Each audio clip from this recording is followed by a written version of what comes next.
I got 2 offers for help getting up the step on my way up here. I'd also like to thank Swamp Tales, and I'd like to thank Greg for organizing this. I'd like to thank Robbie for all he does for all high school sports across this area, and we're able to get so much more exposure now for our athletes and for our programs than what we were able to a few years ago. The radio show has been a huge hit with everybody. It's something that our kids look forward to. We do ours at Woodfire in Cleveland, and we always have a good crowd out there. It's a fun time, and it's a great time for those kids. Coach Plunkett talked a little bit about humility, and in this profession, you get that at a lot of different levels. This past football season, we were expecting to have one of the better football teams that we'd had in a few years over there, and we ended up going 5-5 in the regular season. Started out 2-0, went to the Creek Bank and got spanked by Ohatchee, and the other 4 losses that we had that followed that, we led late in the game and lost a total of the other 4 games by a total of 17 points, and led late in all of them. So you do learn a lot about humility, and that's one of those things that we hope that we've learned from. All the players in here, you've heard your coaches talk to you about doing the little things right, not turning it over late in the game, being able to get off the field on 3rd and longs. Those were some things that we didn't do a very good job of last year, and it hurt us in the long run. But like I said, it's something that we hope we learned from last year, and we hope that we'll be better at it going into this year. Our region will probably shape out something similar to what it did last year. Ohatchee's still there. They lost some great players, but they're always going to be good. Ranburn's a really good team in our region. Coach Knowles has taken over at Westbrook. I'm expecting them to be good. We need to finish somewhere in those first 2 spots in our region. Last year, losing the game to Ranburn and losing the game to Westbrook put us as 4th in our region, and we got to go play 5 first round of the playoffs. You don't want to go play 5 the first round of the playoffs. If you want to play them, you want to play them late. They're going to be there late. If we play them, we want to play them late. But the 2 guys that I brought with me today, first of all, Elijah, we were kind of expecting a little bit of a quarterback battle going into this football season. Elijah will be a senior. We've got a kid that'll be a sophomore that's going to be a really good football player. He had labrum surgery at the end of the school year, and kind of from that point, Elijah's just taken it, as his own, and has just run with it. And he gives us a neat skill set. One thing, him being so long, he'll be the tallest quarterback we've had since I've been there, and he's able to throw over a lot of stuff. And his arm and his reads have really developed over this summer. And a lot of that I've had to trust this summer. We've done our summer a little bit different than I've ever done them in my lifetime. A lot of times, well, all of the time in our summer, I'm with our offensive and defensive line, whether we're on the field or in the weight room. And our skilled guys are with our other assistant coaches. And there's a lot of things that those skilled kids do that I don't see, that I have to trust my assistant coaches. And luckily, I've got good assistant coaches that I can trust with it. The other guy that I brought here with me is Daryl Gilliland. Daryl is a 2-time all-county defensive lineman. I know he doesn't exactly look like a defensive lineman, but he's a 2-time all-county defensive lineman, and us being the geniuses that we are, we moved him from defensive line to linebacker. But a lot of our big games last year, we didn't feel like we got big play out of our linebackers, so that was one of our points of emphasis going into this season, is trying to be able to get better play out of our linebackers, and moving him to linebacker was one of them. We feel like we've got good experience at each position. We've got 3 of 5 returning offensive linemen. Elijah hasn't been our starting quarterback, but he's played quarterback for 4 years for us now. There's no question about who our running back is. He's going to get it, and he's going to get it a bunch. And then 2 of our 4 receivers are back, and then we've got 2 other young receivers that for us to be successful on offense, we're going to have to get it to them a good bit. Defensively, I think our defensive front 5 has the opportunity to be really our strongest point on our whole football team. We've got some really talented, gritty kids playing in our front 5. Big, strong, physical, mean kids, which is what I like. We've still got some questions at outside linebacker, and then secondary. We've got a number of kids that can play. I know who our 2 corners will be, and then we've got a number of different safeties that can play. But we're excited. We're excited about going into the season. Probably the biggest thing that has that I'm taking out of the summer, and kind of like Coach Phillips said a while ago, today was our last day, and it's really kind of happened over the month of July, not so much in June, but over the month of July, is seeing how close all of our kids are. We've got a really tight-knit group. They like to be around each other. They like to be around the coaches. The coaches like to be around them. And so we've got big expectations going into next football season, and we're hoping for the best. Any questions? I think last year you weren't here, correct? I was not. Zach filled in for you. Talk about the impact that he's had on you being on your staff. Zach's got a lot of good ideas. Some of the stuff that we're doing right now defensively, we're really multiple in what we do defensively, and that's kind of been a big thing for me. I've spent the better part of my career on the defensive side of the ball, and it's really been a good thing that he and I kind of think alike defensively, because that makes me a little bit more comfortable. Zach likes playing man more than I did in the past, but and then also, some of the stuff that we're doing offensively now. When we hired him last year, Zach kind of had to go in and try to get his stuff done defensively. But all of our coaches coach a position on both sides of the ball. So when we meet, we have to meet defensively, and we have to meet offensively, and it's the same people in that same room, and we're gonna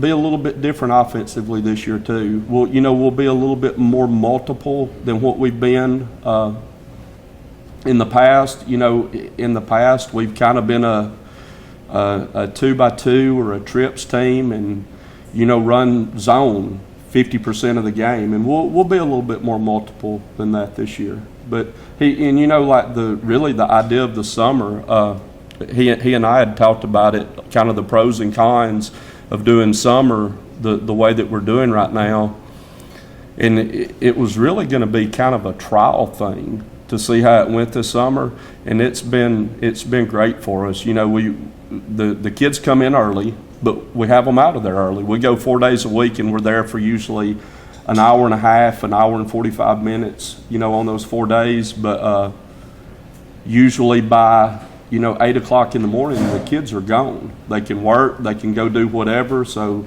that's been big. And, all of our coaches from last year are back. We've been able to kind of have some stability within our coaching staff, and that helps. I mean, we're not spending all summer trying to coach coaches on what we're trying to do. They've had a couple of years in it, so all of them kind of know what to do. Anyone else? Coach, one question you talked about, not wanting to finish Colby and playing possibly 5 in an open round. You don't play Ohatchee at home, but those other 2 important games, they're always Ranburne and Westbrook are huge. Yes. So one of those, you've got to win one of those. We need to win one of those. Like I said, kind of bringing Ohatchee back into it. Ohatchee lost some really good football players off of last year's team, but they lost really good football players off of a real good team. A team that, in my opinion, if they win their quarterfinal game, which they were in a position to do, they'd have won the state championship. I truly believe that. But Ranburne lost some good players, but again, they've got some really good players coming back. Westbrook probably of the teams in our region that I feel like will be the most likely to compete for a playoff spot. They probably lost the most. They had a big receiver that was hard to deal with last year. He created problems everywhere he was on the field. But and Ranburne lost their quarterback. They've got the monstrous running back, and then they've got a linebacker that's just blowing up right now. That he's getting mid-major offers all over the place. So they'll be good. Very, very well coached teams. Our region, the region that we play in now, is better than the region that we were in previously. 2 years ago, our region went 0-4 in the first round of the playoffs, and we knew we were getting into a better region, and we're in a better region. The top 3 teams in our region will have a chance to win, against any other North 2A region in the state. It's the 4s is where you run into problems. You don't want to go to 5 week 1, period. Yes, sir. Coach, your programs throughout your career have been a model of consistency. What's your key to doing that, and how does it feel to be a coach and to be a mentor of another one of your siblings that's playing? It's been great. Like I was talking about, any time that you think you've got it all figured out, you're going to get humbled, period. That's going to happen. But I guess we've kind of stuck to doing things similar to what they've done, and I've tried to take a little bit from different coaches that I've worked with along with me. Any good coach is going to be a dang thief like nothing you've ever seen in your life. And Coach Phillips, that was my offensive coordinator at Aniana. There's a lot of things that we do offensively now that we did when he was there. A lot of the different stuff, and now his offense has changed. And he and I kind of stay in touch with some of the things that they're doing, and we do a little bit of it ourselves. But the little things that you do. Jeff Milwee. I worked for him for a couple of years at Pennington. Jeff was a great leader of a football team. He wasn't going to blow you away sitting on a marker board going over X's and O's and things like that, but he was a great leader of the football team. And then, the older I get, the more I try to learn from everybody. It's not just going to meet with the head coach or wherever. You can pick up stuff from any coaches. Things that have worked for them in the past may or may not work for you, but they're all worth listening to. And, I don't have my ego it's not even what it used to be. I'm not worried about it being my idea. If it's something that works, it's something that I'm definitely interested in. Anyone else? Coach, you and I had the opportunity to sit down before that first round playoff game and talk for a little bit, and off mic we talked briefly about holding the kids' heads up after those 4 losses that you mentioned there in the regular season that were so close. But how are you using those lessons from then to sort of teach going into the season now, or are you wiping the slate clean? Well, it's a clean slate. A couple of the things that I talked about that we need to be better at, and another thing, we've kind of, we were talking about consistency a while ago. There are parts of football that have changed. We don't spend 10 minutes a day doing Oklahoma. We don't line our kids up across from each other and do full speed tackling drills. We do tackling circuits. A lot of our tackling stuff that we do, we don't go to the ground. A lot of the stuff has changed, but four losses like we had last year, you try to head it off in any way you possibly can. If I told you that it didn't beat us down a little bit, I'd be straight up lying to you. We were a little bit beat down by it, and but we went up there, same as you always want to try to do. I've got tons and tons of respect for Coach Benefield and for the monster that he has built up there. And you go up there and play, you better be on your A game. And, you know, kind of towards the end of the season, we probably weren't on our A game, you know. But the things that we need to be better at, we've got to practice to be better at. You know, talking about turnovers, you know, being able to take care of the ball when you've got to be able to take care of it. You're leading in the fourth quarter, you've got to be able to take care of the football and not give it back to them. Defensively, third and longs, you've got to be able to get off the field. One of the biggest statistics that I've ever looked at over my career is turnover margin. I don't know the exact percentages. I bet Coach Phillips could tell you percentages on turnover margin, but I know that every really, really good football team that I've been a part of over my life, at the end of the season, you had a big plus turnover margin. That's for sure. So those are things that we're going to practice. You know, we're going to have packages for third and long. We're going to continue to work on taking care of the ball, you know, when you've got a lead in clock management. But yeah, those are things that we've definitely got to work on to be more successful this year. Anyone else? Coach, you mentioned you brought up five a couple of times. And it begs the question, your coaching career, either as a head coach or an assistant or anything else, the toughest place you've had to coach at and why? What made it so imposing? They're so good. But one of my son's stories, and it's one of the things that you don't see on the field, the year that we beat them up there, they had us backed up in like probably on our own too, and we're punting out of the back of the end zone. And they've got people lined up 5 deep on the field. Now this is a regular season game, week 2 of the football season, and they've got people 5 deep down on that end of the stadium. And he said, Dad, he said, I can't even tell you what those old men were yelling at me when I was standing in the back of the end zone.